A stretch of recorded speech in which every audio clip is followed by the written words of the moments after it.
First of all, man, thank you for answering us. It's a pleasure and an honor to talk with you, man. The great BRIAN TICHY. And thanks for having me. And I want to know about your new project now, and your new bands and all the things that is going on. Oh yeah, we just got this rolling. The band's called Silverthorne. It's a trio with myself on drums and singer Pete Shoulder from the UK, and bass player Daniel Spree. He's also from based in LA like I am. So yeah, we're we just put out a little video, little audio teaser for the first single that's coming out on Golden Robot Records August 12th. So we're putting a couple teasers out to just start pumping it up. You know, we're completely unknown. It's all brand new, but yeah, we're excited. Yeah, we saw it. And how it works, Brian? Because where are you right now? You are in Japan, right? Yeah, I'm in Tokyo now. Yeah. Sounds good. And Pete Shoulder, he's still living in England now. Yeah, I think he's up. If not in Newcastle, he's right by Newcastle. Yeah, somewhere right up there. Yeah. And when you are going back to United States, right? So how is it happen, this band? Because you guys live in different places and different countries, so yeah. How did it happen? You want the full story, or do you want the quick answer? If you don't mind, yeah. Well, the story dates back quite a few years, but there wasn't much to the story then. It was basically I was playing drums with Whitesnake, and there was a band opening up a section of the tour. Band it was called the Union, and I don't remember how many dates they did, but it might have been a couple weeks or something. And I just remember being backstage, and you know, they'd be playing their opening slot, and I'd hear the singer and kind of make a note. Oh, that guy's fucking good, man. Like, who is he? You know, but we're on tour, you know, we're on different schedules, you know, and all that. So we didn't really hang out much or anything. But we all met, and they were a really cool band and all that. So that was then, you know, whatever. That was many years ago. And then a few years ago, we reconnected in a real interesting way. God, where do you start? It gets like you got to follow along a little bit. I was doing a project with the DeLeo brothers from Stone Temple Pilots, Robert and Dean, right? Because at the time we had met and played in the past, you know, jammed or something, and STP didn't have a singer. You know, I think at that time Chester Bennington went back to what band? Linkin Park. Yeah. God, I knew it was an L. I was thinking Linkin Park. Limp Bizkit. Okay, no. Yeah. So, anyways, they were you know, not sure if they could ever find somebody, you know, to be a full-time singer. You know, that's a tall order to sing for STP. We had recorded some songs on our own, completely had nothing to do with STP. It was like, man, you know, they wanted to start something new. They had a bunch of music and didn't want it to be STP. So somewhere that we were hopeful that we'd find a singer, you know. So it was kind of both things were happening at the same time. They did a bunch of auditions, and I guess they had a ton of people submitting, you know, audition tapes and videos. And they also had some in person. So maybe some people, you know, came into a studio over a course of a couple of days. Well, one singer came in from England and kicked ass, but he kicked ass on the STP stuff, but they heard more in his voice than just STP, you know, right? So they were like, well, it basically sent me a little audio snippet. And they said, dude, I think we found our singer, you know. That was Pete Shoulder. So I hear this little snippet of him playing acoustic guitar on some like little song idea they were messing with at this audition. And I was like, holy shit, this guy's great. You know, he's an amazing voice. So they presented it to him. They said, hey, we've got this other thing. Your voice is unique. You've got your own thing going. We'd like you to join up with us on this new project. So he was like, yeah, cool.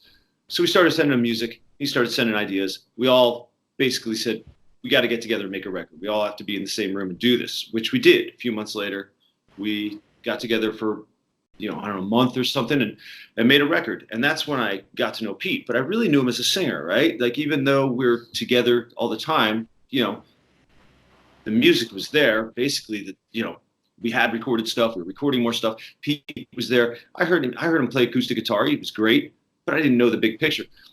So he was the singer in this new project that carried on for many more months. And ultimately, I don't know, maybe almost a year later, the guys did find a singer for STP and said, we have to do this. We have to take advantage of this now. And while that's a bummer, and I could complain and whine about it, I understand, because, if I had a band that I started in, the late 80s or early 90s and went on to sell, I don't know, 20 million records and had, a huge following around the world, and, that's their baby. That's their life's work. You know what I mean? So sure. Yeah. You have to understand, man, there's a lot going on there. I think most musicians would want to have that problem. Like, wow, we have a really successful band and we found a front man and a new singer that, that we didn't think was possible, maybe, so we understood, but that puts our project on the back burner indefinitely. Right. So how long? You can't say to the guys, well, how many months are you going to do STP? You just got to accept it. So that was probably 2 years ago. So in the interim, Pete and I talked, a few months later, hey, Pete, we'll just come out and let's just try some writing. Cause I had heard first of all, he's a great singer, great guy, super talented and all that. But we after talking and hanging out with him, we kind of came from a lot of the same places musically, So I said, come on out, let's just see what happens. And we did, and we wrote, and we hit it off. We wrote together, I don't know, like a record's worth of stuff, and recorded it because I have this studio house, so we could just go in there whenever and just do it. So we did that last year, and then ultimately we had some management guys interested, and they talked a good game, but it didn't go anywhere, which ate up a lot of time last year. And then earlier this year, through a mutual friend, we connected with Golden Robot Records regarding a whole different subject, nothing to do with my new band or anything like that, or Mark from the founder of Golden Robot having a label. It wasn't even about that. But in the email he wrote me, he was like, yeah, I have Golden Robot Records. I've got King's X and Skid Row and John Sykes and Dizzy Reed and Gilby. And I wrote, hey man, all my friends, I have a new band. And he's like, send the music over. And it was really that simple. Cool, man, let's do it. He liked what he heard, and there you go. So now it's all up and rolling. But so it's one of those things where you go, wow, you could in some cases, some people may experience something negative happen in their life, and they treat it as a complete negative. The band's over. Oh man, now I'm depressed. What am I going to do? Luckily, we looked at it like, okay, that project we were working on is not going to happen, and maybe it will someday, but we don't know. We can't. We don't have the power to call those shots. So what can we do with what we know? We know that we get along, and we both write music, and we want to have something original. So why don't we get together and do it? And there you go. So that was it. So now it's the fun part. I mean, it's the fun part of the excitement of having a new band, and presenting it to the public, and hopefully people like it. And it's an uphill battle. You know what I mean? It's not like back in the days where, you get some huge record advance and you make this huge video and you have MTV out there that's, pump you, and there's a budget at a label that's throwing money everywhere to get you heard and seen. It's a little more grassroots all the way around. So, and Golden Robot, while they're a totally cool label, they're kind of up and coming as well. You know what I mean? And they're independent. So you just have to take all your resources and go for it, And so who knows what will happen with it? I just hope people dig it. And I know we can't wait to get out and play. We can't wait for the EP to come out, and the single, of course, in a couple weeks and all that. So, see what happens. Cool. I saw on internet. And are you guys going to tour? Well, yeah. If we didn't, I'd be really, really bummed. But first things first. The first thing is really to get the band out there and get the name known somewhat, and then it's all strategic. When you're in your own little bubble and you have something you're excited about, man, we've got the songs. We're the band. We just need. As soon as it gets on radio, it's going to be like. Everybody's going to love it, and you can get yourself really excited, but you can also set yourself for a big letdown if you're not realistic about, how things go in this business, just because you might even have something really good, or, maybe it'll take a little more time. Maybe you'll have a little, some kind of following and it'll grow, but, you'd be a fool to think, oh, we're going to put this out and it's going to be amazing success within the next month, and we're going to be on the biggest tours and everybody's going to want to hang around with us because we're so cool. You just got to be realistic. Like, I think we have some really cool shit, and I think live it's going to be great because I know how we play and I know how we sound, and I know our experiences. I know what we've done. So it's not like, oh, we've never done something like this before. We have our experiences, and so the first things first, get the single's not even out yet, once the label gets behind it, we start seeing, getting some real feedback with the single and video, and start doing some press, and you start seeing, do people hear? The cool thing these days is if something's out there, it can be pretty immediate. If people like it, it can spread, you know what I mean? So if a friend, you know what I mean? I guess, when something was on MTV back in the day, it spread super quick because everybody watched MTV. But in the same way, now, if you put, going viral, right? Something can go viral. Just meaning it's, somebody likes this band, likes this song, it triggers off to that. That person hears it, this person hears it. You do an interview here, it gets thrown over there. So we're hopeful that it takes off, and just it gets us set up to have a career as a band. That rather, this isn't a project. This isn't at all. This is the last thing I'd call a cute little one-off project because we had some free time. That's not what this is. This is something where I believe it can really go somewhere, and I'd be wasting my time if I didn't believe that. But I don't want it to be, we can maybe get a little club run together this year and maybe next year we'll put some more music out. No, I want this to be like, we're working full time at it with the label, and there's a response and a reaction, and people like it. If people like it, they're going to see it. That's the simple side. If people like it, they're going to want to see it, and we're going to be ready to go. That's the good thing. It's not going to be like, I'm joining some other band, and in between, that's which happens a lot in a lot of cases. So I have a side project in between the band that pays my bills and I work 6 months a year with. I do little side projects. This isn't that. This is like we're wide open next year. Meaning, if this starts rolling and it's moving, we're ready. That's why I'm psyched now, because coming into the fall, and this is a new band. We'll get the end of the year to build it into next year, and then if things are going our way, and looking good, then we're ready for everything that can happen for next year. Hey man, sounds good. What about your tour in Japan? How is it going?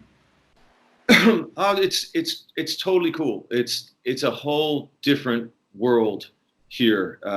The band's called Bees, and if you're not familiar with the Japanese music scene or Japanese rock, you probably wouldn't know about them. But I've worked with them for 20 years. I've recorded music on the record, drums on the records, and the drums on the guitar player Tack's solo record many years ago. So I've had a long-term relationship with them, and so I've been aware that they're big. They've been around 30 years.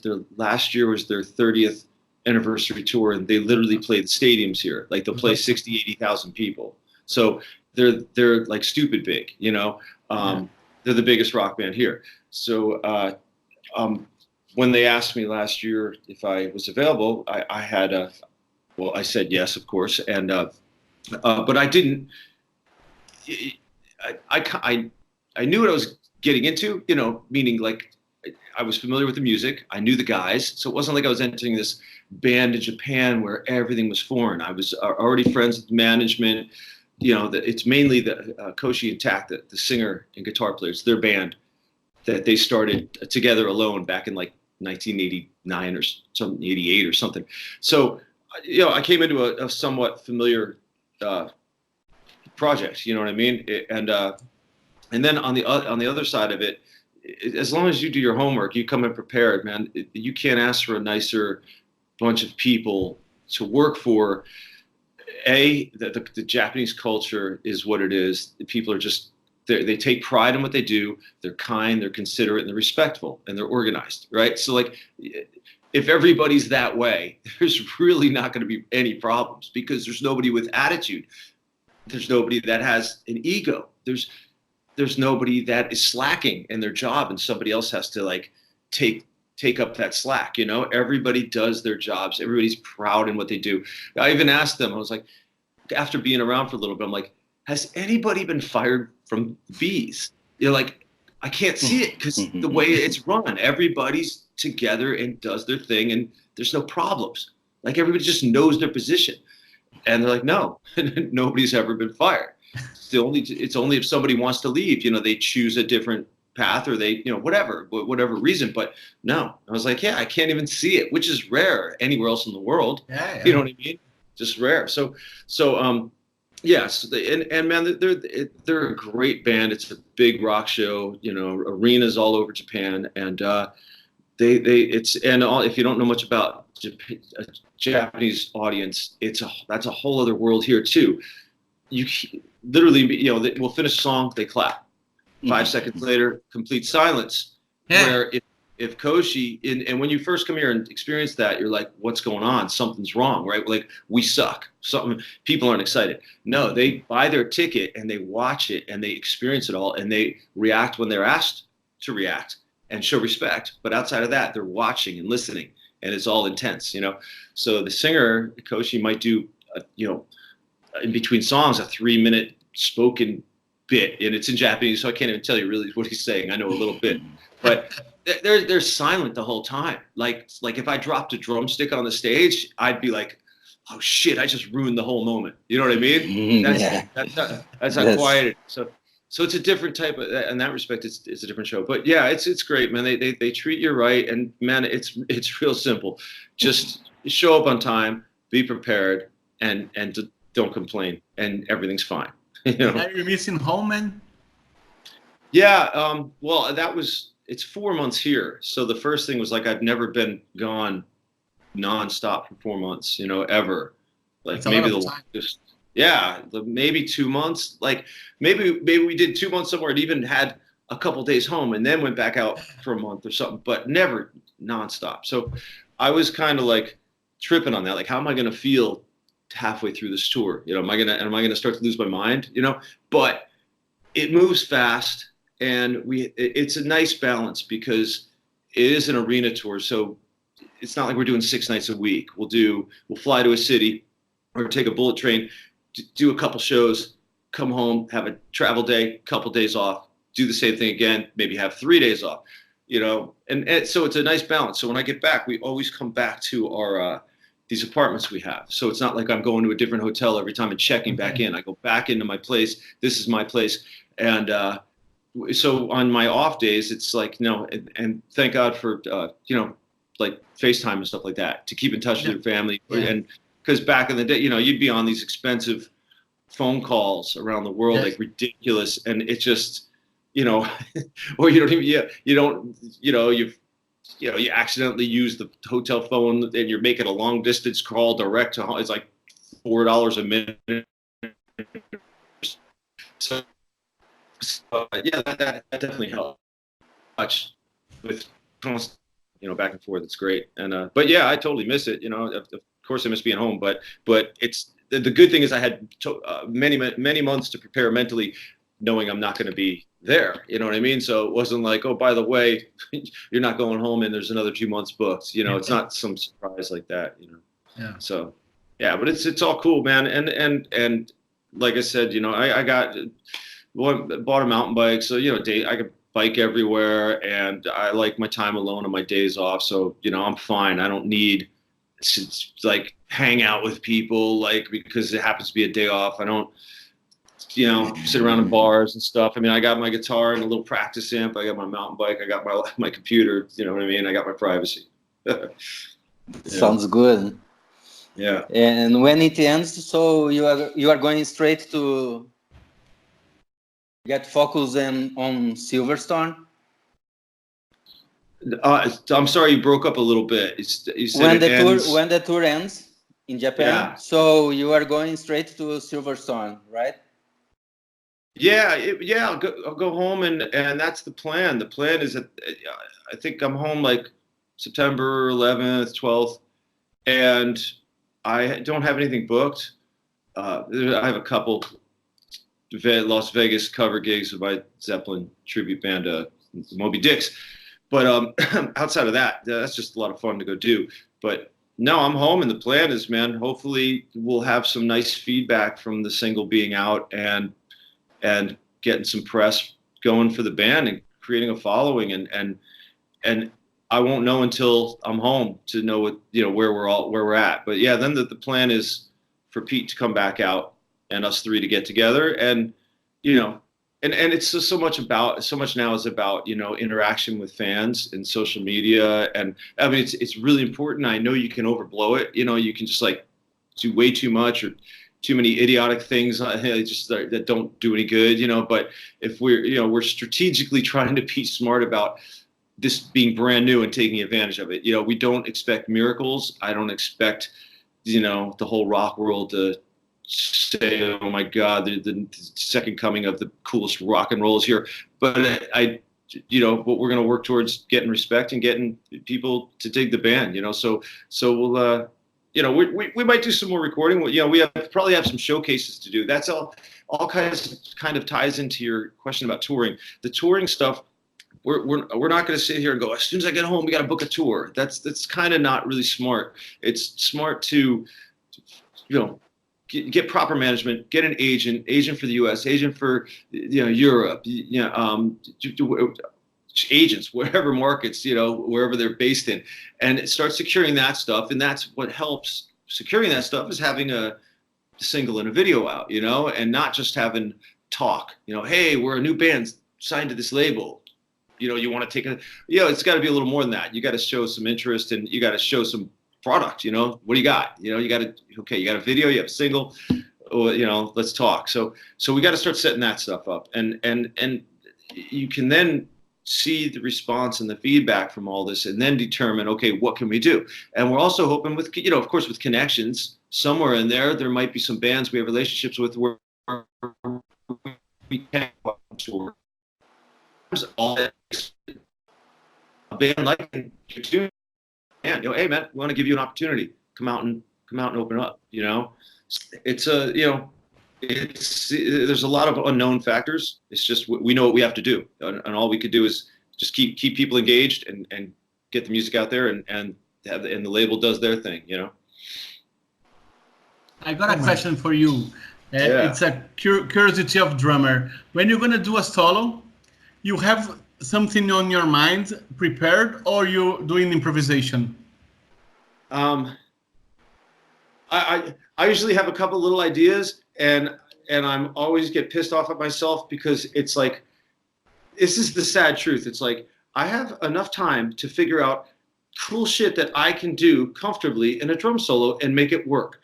A la Steve Smith, a la Neil Peart, a la Tommy Aldridge, meaning like they have themes, right? Terry Bozzio, like, and now some guys are like, can just improvise and be insane, like, but I'm saying, like, you know, Steve Gadd, like, when they, whatever, Louis Bellson, like, they have, like, so, and I'm not saying they only have themes and they practiced every part of their solo. I'm saying it's like they start in a place, they know where they're going to go, and I sadly, and it just fucking pisses me off, because there's no reason that I should not be more prepared, but I never prepare enough. And then I go up there.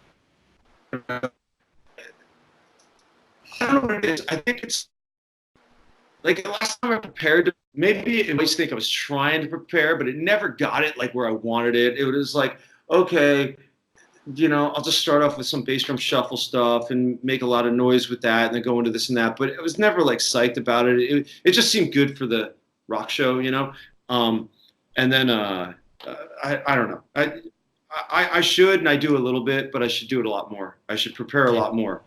Like there's ways of just going, this is cool and that's cool. It's all about transitions. It's all about, I have this going, and I watch drummers that are insane, and they've worked on their shit where their transitions, that's the shit. They're hitting this and this and this, but to get to that, they've got this thing to get them there. And it's like, that's, you know what I mean? That's the technique. That's the part that, you know, sets the part the badasses from the, you know, average drummers. It's like this guy, it's badass drumming, but it's also his transitions are seamless, and it's fucking, I mean, that's why, even though you might say like maybe Neil Peart isn't like technically like as technical as you know, whatever drummers, right? Okay, but it doesn't matter. When you put his drum solo on, the sound of it and everything that is encompassed in his, that he put together in his drum solo, he covers the whole kit. He hits on so many different ideas, and his transitions are fucking amazing. Yeah.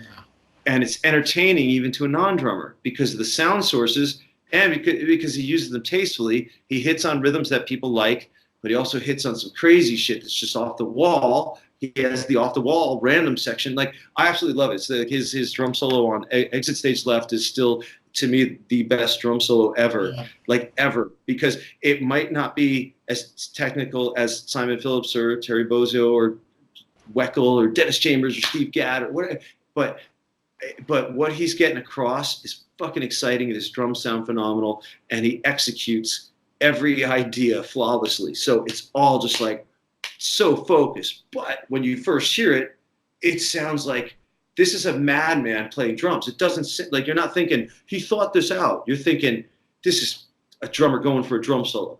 Like everybody, drummers go for drum solos, and he's going for it, and it just sounds like it's shit. It's like a fucking shit's coming out left and right. Where'd this come from? And then, oh, he's here now. This is pleasing. What the fuck is that? Like, whoa! But it all flows. You know, it's fucking. He takes out an amazing ride. You know. So yeah, I should practice more. Yeah. Fucking hell.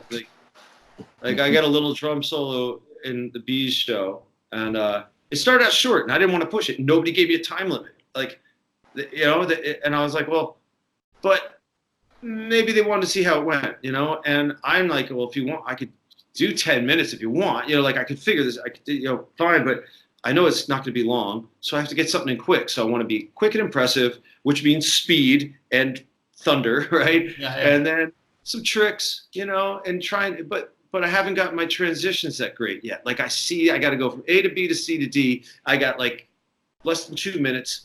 And I got to, you know what I mean? And like, oh, I'll get it better at the next show. But I'm like, what am I waiting for? Like, I'm a drummer. This is like something I should be like totally thinking about, focused on. But then there's a little part of me, and maybe it's an excuse, but there's a little part of me like, I love the challenge of having to go for it. But I don't think I love the challenge so much that I want to fucking play half-assed, you know? And yeah, like, so I gotta practice more. But there's no videos of the shows in Japan yet in the YouTube. No, man, they do no photos, no videos. It's not, and because the Japanese are so respectful, you just say it. You say it one time. No photos, no videos. And that's it. 10,000 people understood. Like it's this. You don't hear. Security was chasing this guy with his camera. This drunk Japanese dude was filming, and like it doesn't, because none of them want to stand out as the jackass that fucked the show up. You know what I mean? None of them want to stand out and be like, I was the asshole that fucked the show up for everybody. Whereas in America, we don't care. I'll be the drunk jackass fucking sticking a camera in the singer's face, like ruining it for everybody around me. You know what I mean? Like, come on, man. Like, I want to go to a show, and I'm guilty of it too, though. Like, I'm guilty of filming Kiss and Meshuggah, but I'm also, you know, so I got to kind of think about what I'm saying here. It's like, But when I was a kid, I know it was, first of all, it was really hard to sneak cameras and shit in, right? Like when you're a kid. But I want to, like, hey, fuck, I bought my Meshuggah tickets. I wanted to sit on the balcony with my drink and stare and just listen and experience Meshuggah. Like, that's all I wanted. But in the middle, I was so fucking blown away by the, like, and I'd seen them before, but I was just like, the power and the lights and what I'm experiencing is so fucking heavy. Like, I'm like, I just want to capture a little bit of it. You know, and I'm not going to watch. It's not even for me to watch. It's more like I want to show other people that don't know this, like what I'm getting right now. What I'm getting is this fucking band is, it will fucking floor you. Like you know, and I know some people, oh, I don't need to hear all this screaming and the vocals. I fucking love it. Like, it's perfect, you know. And I think it all just works perfectly. And their groove and the attitude, the energy, everything's just like, it's just their own fucking world they created. And I was, you know, so I recorded like 30 seconds. Like, they're affecting me right now, and I want to remember that. You know what I mean? And so I don't even know if I posted. Maybe I did post it, like fucking Meshuggah kills you all, they rule, you know, or something like that. But I don't think I'd be buying a first row ticket to fucking sit there, you know, with the camera. You know what I mean? Like for the whole fucking night. Like that's like the whole concert. Yeah.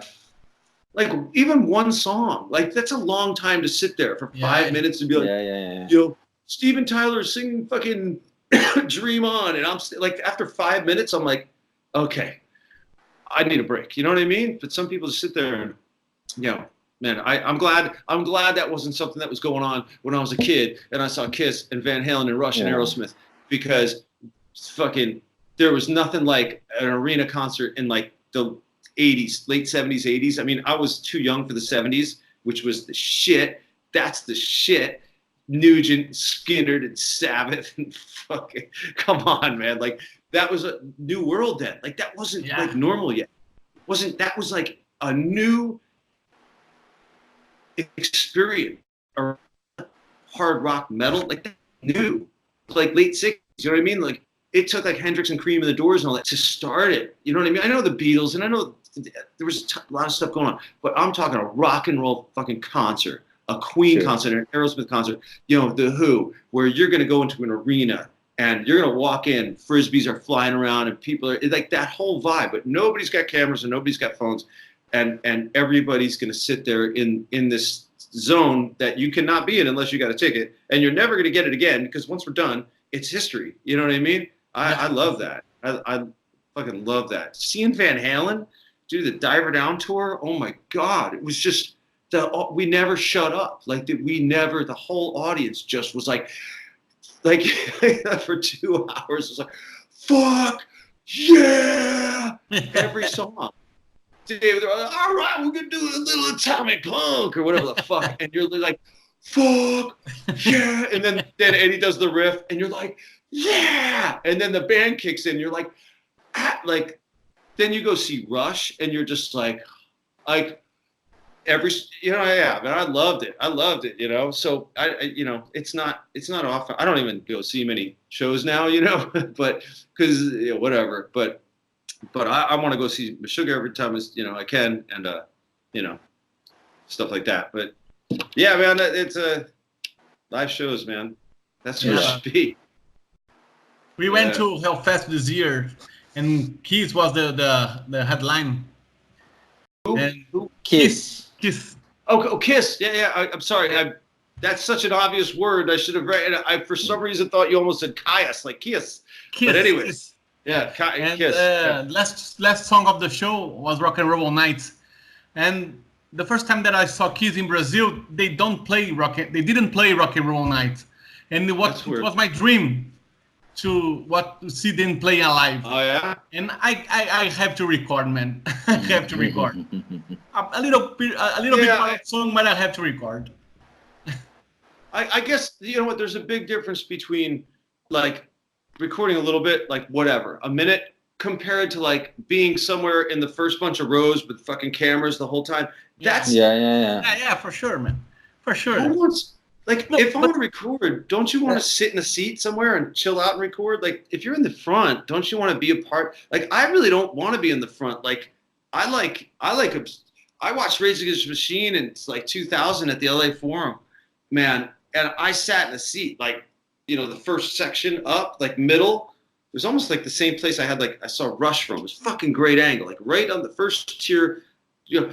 And I just sat there and I fucking loved it. I was psyched, you know, but watching the audience, but see, I'm older then. In 2000, I'm like looking at it like I gotta get here. You know what I mean? Not like these are my rock star idols like Kiss. It was more like yeah, I'm a professional drummer and I play on stages too, you know. But to have my band up there like your own thing, that is so fucking amazing, you know. And the Rage Against the Machine is they're so awesome live, and their music is so perfect for you want to get a crowd rowdy, you want to get people worked up, like fucking, that's a hard act to follow. Like, and they had no light show. Tom Morello had a half stack, you know, 4-piece kit, a couple bass, you know, bass cabinets, and a singer, and they threw down. They got people as rowdy as any other show with explosions and theatrics, and you know what I mean. And I love both sides of it. I think it's awesome. Uh-huh. You could be fucking Neil Young up there throwing down as intense as any show with fireworks and explosions and stuff. But I also grew up on Kiss, and that was my first show. And as a kid, they stood out. They stood out, man. They were just like, there was no other band that was like that, but they were accessible. Like, they weren't as like heavy as Sabbath. They were more rock and roll, but they did have heavy stuff. So Gene kind of kept that shit heavy. Paul was the ultimate front man. You know, Ace was just fucking cool. And Peter, I love Peter, you know. So they had all these great elements, you know, but they were accessible, you know, because you could sing Rock and Roll Night Party. You would never hear Sabbath write a song like that, right? Yeah. Even Zeppelin like didn't really have like they had some rock songs, you know, songs that were more like straight up rock, but not like that anthemic kind of song. So Kiss just had that going for him, but the stage show was amazing. It was exciting. It was, you know, it's like, you know, I still to this day can't figure out even though I accepted it and I was like, yes, of course, Gene Simmons, he breathes fire and he spits blood. Like, that's what he does, right? Like, we all accept it.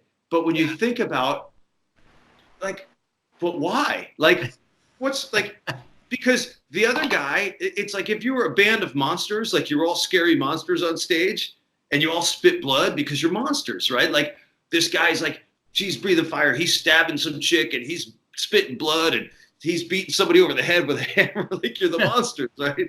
Like, okay, but Gene is the only monster, right? Yeah. Paul's up there like he's the star child, right? You know, like he's a whole other world. And Ace is over there like Space Ace, right? He's all space. And Peter's the cat, you know, he's a cool cat. It's like you got these four characters, but somehow it all worked on stage. But everything would stop, the lights would go down, and you hear this low bass note, and Gene will just light all of a sudden. Fucking blood coming everywhere. He's spitting, and you're like, it really almost doesn't make sense. Yeah, what it does. Yeah, you know what I mean? Like, it's just cool, but it's like the fire breathing is fucking. The song ends, and he goes, "Fuck yeah!" Like, that's kind of big, but the blood spitting is like you're getting into this, you know, his world of horror films. You know, it's like you're getting to that world, but I'm going like, but where does this? Because then that same guy is kind of going, I was made for love. Yeah, man.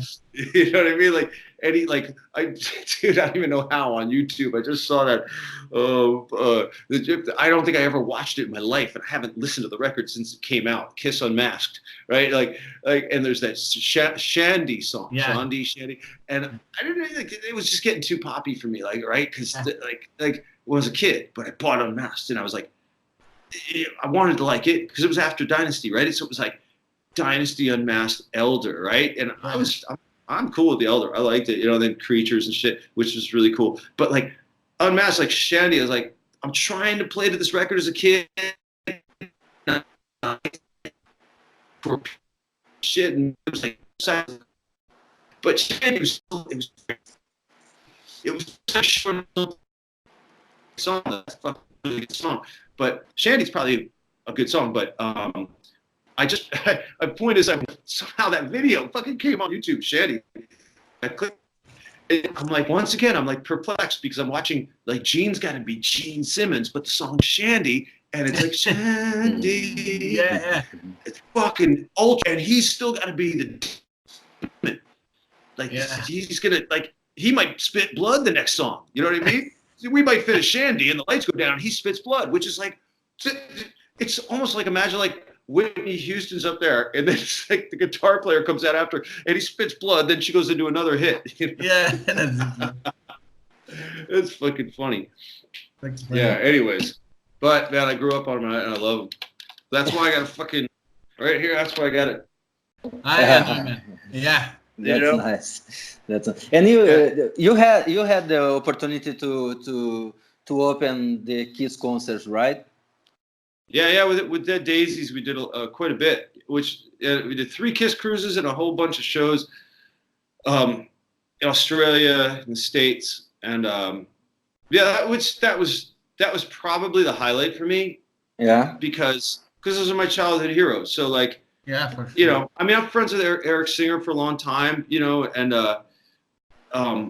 but you know, Gene and Paul, you know what I mean? It's just to be, you know, acknowledged by Paul or whatever is really cool, and to be on their stage, like, there's, I mean, fuck, man, there's it's like a lot of people, it happens all the time, but there's not many cooler things than when you do get a chance to stand on your idol's stage and know you're going to play your instrument on their stage, which I don't care how old I am, I don't care what I've done. I mean,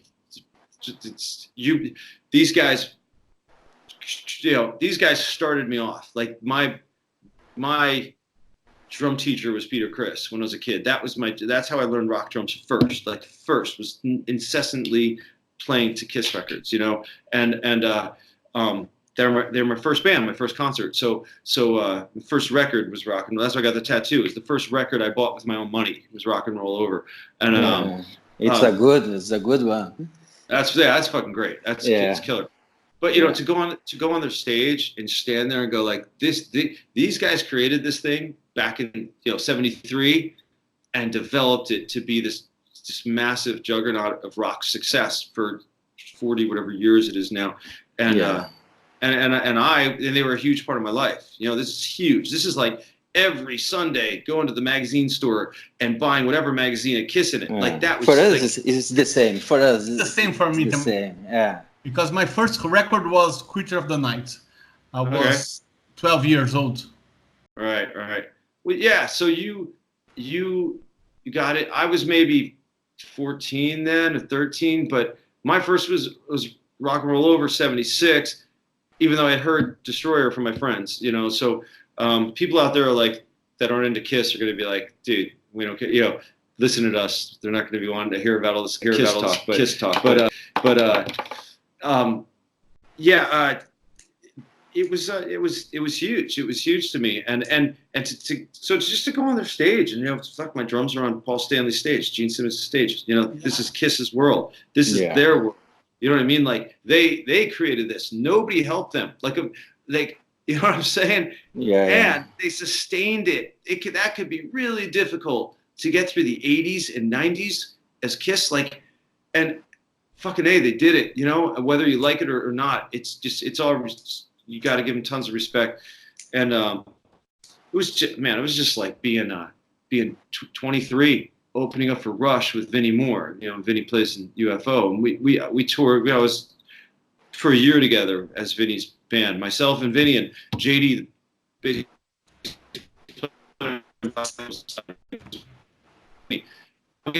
Rush, Philly Spectrum for like 2 weeks. The end of 1991 Roll Bones tour, and to be a kid, 23, that I had never walked into an arena in the daytime, nobody there. Like, that's fucking heavy duty. Like, I'm walking into the Philly Spectrum at 2 p.m, and Rush's stage is there, and there's Neil's drums, and there's no audience. I've never been in an arena with nobody there. This is like, I'm fucking doing shit that most people don't get to do, right? Like, and I get to play here now on my drum set from high school that I got because of Neil Peart, and that's his drum set behind me, and I'm gonna meet the guy. Like, that's fucking still to this day, that, like, you know, those are my idols, man. Must be amazing. Yeah, it is, because yeah, they're the ones. You were buying the ticket. I mean, I was 11 years old with binoculars at the Dynasty tour at Madison Square Garden, way at the top with my dad. And I stood on my chair the whole time and stared through binoculars because I just needed to be closer. And, you know, I need to see as much as I could. And I was just stunned. I went home, and it fucks you up, man. It changes you. When you know, like, when you're dating, that happened with Kiss, that happened with Van Halen, that happened with Rush. Just fucks you up, and because you're so inspired, so you're like, I have to do this. You know what I mean? Yeah, sure. You know, but you know, but as a kid, it's all fantasy. It's like, I have no clue how to. First of all, you have to have a band and have cool songs, right? So you gotta have a fucking band of like-minded musicians that believe like you believe. They're not just like, it's not just the burnout guitar player from high school that can kind of play Van Halen and Page lick. He's got to be fucking driven. You know what I mean? And, you know, to find those people, I mean, it's possible, but it's more likely that that's not going to happen. Like in my case, you know, I had a decent band in high school, but I mean, and we were okay, but we didn't have like a killer, you know, first singer we had was not great. He just like looked cool, and he was all into like Maiden and Metallica. So, you know, but like the second singer could sing like some fucking Jeff Tate highs and shit. Like he could get in that shit. So he was more poppy but yeah, he was more probably destined to get a good job and be, you know, get a house and a family. Like, it just, you know what I mean? Yeah. He was really, really nice guy and stuff. But so it's amazing when you read about like high school buddies, like Geddy and Alex, fucking hell. They knew, you know what I mean? They met and they became this thing. Yeah. Holy shit. You know what I mean? That's not easy, man. That's just not. Yeah. No way. And have you had the opportunity to see Led Zeppelin? No. No. I no, not at all. Because when Bonham died in 1980, I was 12, and I don't even know the last time they came to the States. I was 77. 77.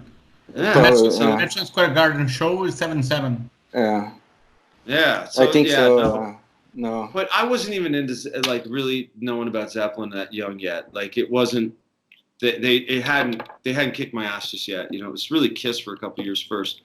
But then, because think of it, you're a little kid. You know what I mean? You listen to the radio, you buy a record. You know what I mean? You buy a magazine. That's really, you know, it's a whole different world. I didn't have an older brother. I had my dad.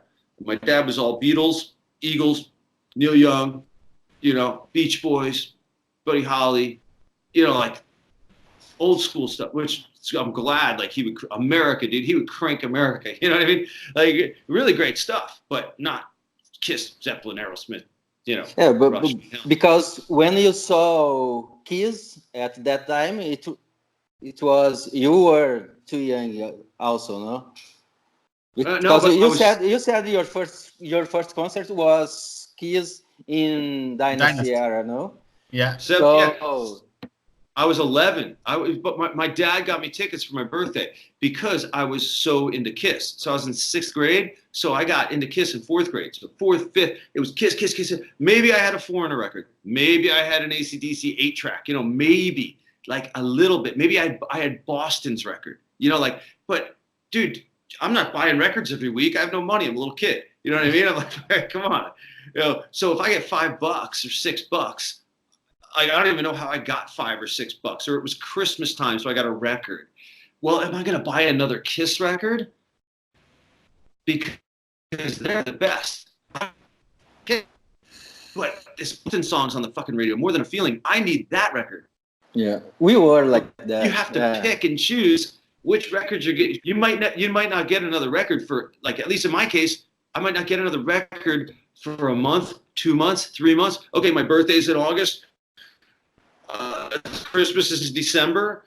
Maybe I'm going to get one record in August and one record in December. You know what I mean? Like, maybe I'll buy one in between. Fuck, man. So my dad, like, when Kiss Alive 2 came out, I was like, double record. My dad's like, I think he said, I'll let you get one record. And I fucking, of course, picked the double record. You know what I mean? Because I'm buying, I'm getting 2 records. And but because I was so into Kiss, that's my dad got me. I think the concert was, it was like July, but he showed me the tickets in June. And the funny thing is, Bumblefoot was there and Eddie Trunk. They were there too. I'm sure there's a ton of us that were at those Kiss concerts, like that I don't know yet, from that area, from New York and Jersey, because there was 2 nights. There was 2 nights at the Garden, and I can't remember if I was at the first or second, but I know Bumblefoot was at there, and Eddie Trunk were there. But so it's how funny is that? You know, we're all like in the same area, don't know each other, going to see Kiss. But that's why my dad took me, because he was like, there's probably no better birthday present to give my son than a fucking Kiss concert ticket. Like, we took the train. I think or he parked it. I don't know. Maybe he drove into New York. I can't remember. But we're like 40 minutes out of Manhattan. We parked whatever. I can't remember. I'd have to ask him. But like, we're walking through the streets, and people are walking to Madison Square Garden dressed up as Kiss. So on the intersections, you know, you're waiting across the street. There's a dude dressed up as Gene Simmons. There's an Ace Frehley. You know what I mean? It's like outside the Garden. It was already like Kiss takes over New York. You know what I mean? And then we go in, and fucking there was an opening band, and if you've never heard the sound of rock and roll in an arena, that is a whole other thing that you cannot even explain until you're there, until you hear it. When you walk into an arena and you fucking hear a snare drum and a kick and a band going in an arena, it's not just a live, it's not just a record like Kiss Alive or something. It's like, now that insane intensity you heard on like Kiss Alive, you're getting to experience that for yourself personally inside this venue that holds like 17,000 people, and they're all fucking making noise at the same time. It's like, and it's for music. So it's like it's like when there's a football, you know, somebody kicks, you know, a touchdown or whatever, home run. Okay, but inside an arena for music and the sound of rock and roll, like the sound of a live band, that was just fucking amazing. And that was the opening band. I was like, oh my God. And then when Kiss came on, holy shit. Yeah. So that was probably the best.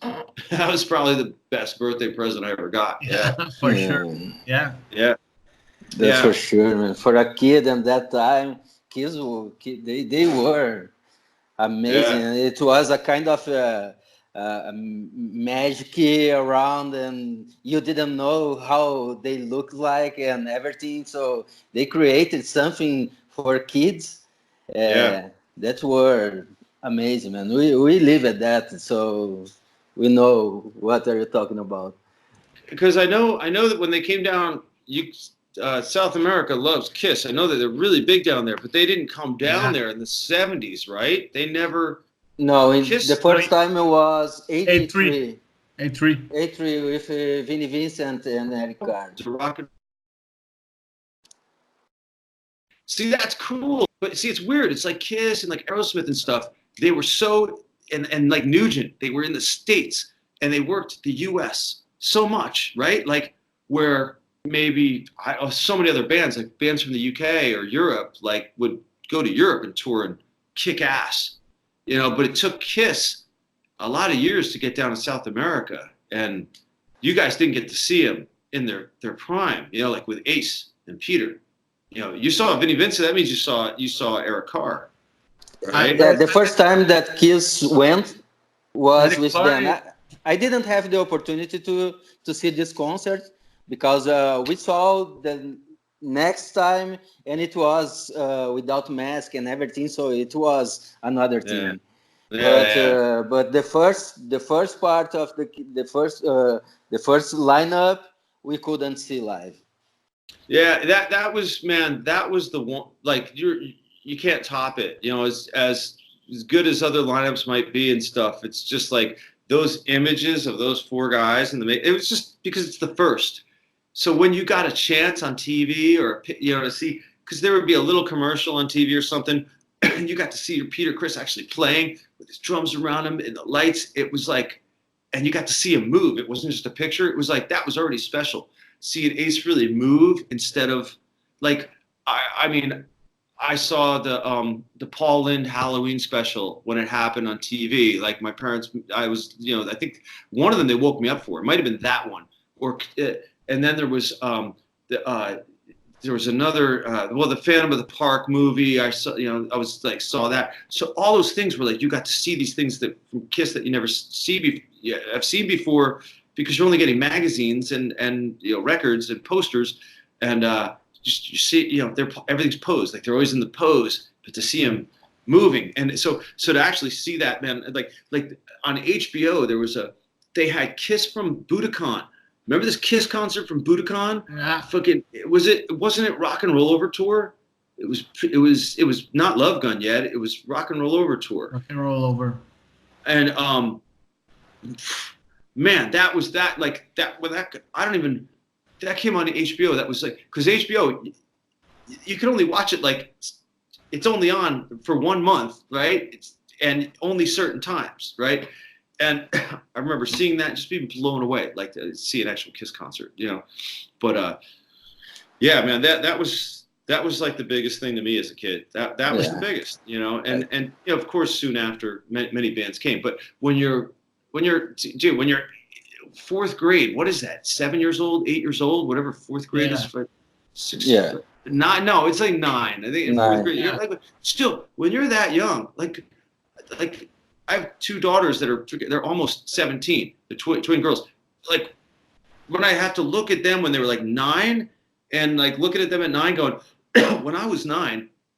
I was already sold on like rock and roll and drums and Kiss. Yeah, like that was it. Like that's it, you know. Yeah. And they're you know, and I look at them as like, you know, I'm your dad and you're 9, and you're like I can't put me as a 9-year-old next to you guys as 9-year-olds because now I'm way older.